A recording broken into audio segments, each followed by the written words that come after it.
आज संध्याकाळसाठी घरातील सर्वांना बनवलेले आधी पावचे सँडविच चला तुम्हाला दाखवते कसे बनवले झटपटते. तर काय करायचं, 2 पाव इथं मी घेतलेले आहेत. त्याला मधून असे छान 2 भाग करून घेतले. त्याच्यामध्ये छान मेयोनीज सॉस लावून घेतले एका साईडला आणि दुसऱ्या साईडला लावून घेतलं छान असं भरपूर अमूल बटर.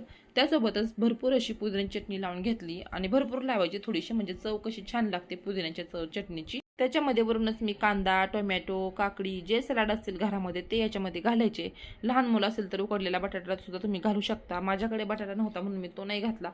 सर्व सॅलड वगैरे याच्यामध्ये घातलं. सर्व असं फोल्ड करून घ्यायचं आणि छान आता तव्यावरती आपल्याला दोन्ही साईडने बटरवरती भाजून घ्यायचं. तवा माझा इथे गरम झाला होता.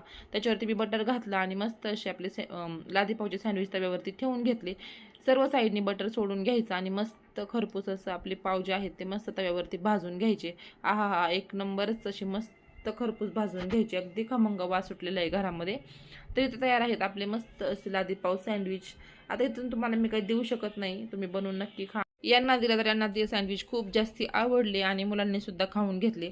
तर आता मी सुद्धा टेस्ट केले, म्हटलं बघावं आता कसं लागते. तर सेम कच्ची दाबेली सारख्याची चव झाली होती आणि एकच नंबर असे सँडविच बनवून तयार झाले. तर नक्की बनवा. सर्व काम वगैरे उरकून म्हटलं जरा थोडं मुलांना खाली फिरून आणावं, थोडी मला भाजी पण घ्यायची होती. उद्या शाळेच्या डब्यासाठी भाजी वगैरे काही शिल्लक नव्हतं. म्हटलं चला त्या दोघांना घेऊन जाते. भाजी वगैरे खरेदी केली. यांना काही केक वगैरे घ्यायचं होतं, त्या मुलांनी घेतलं त्यांच्या आवडीचा खाऊ.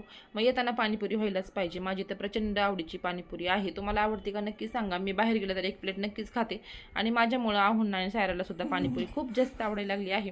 चला इथंच व्हिडिओ थांबवते. भेटू नेक्स्ट व्हिडिओला. तोपर्यंत बाय.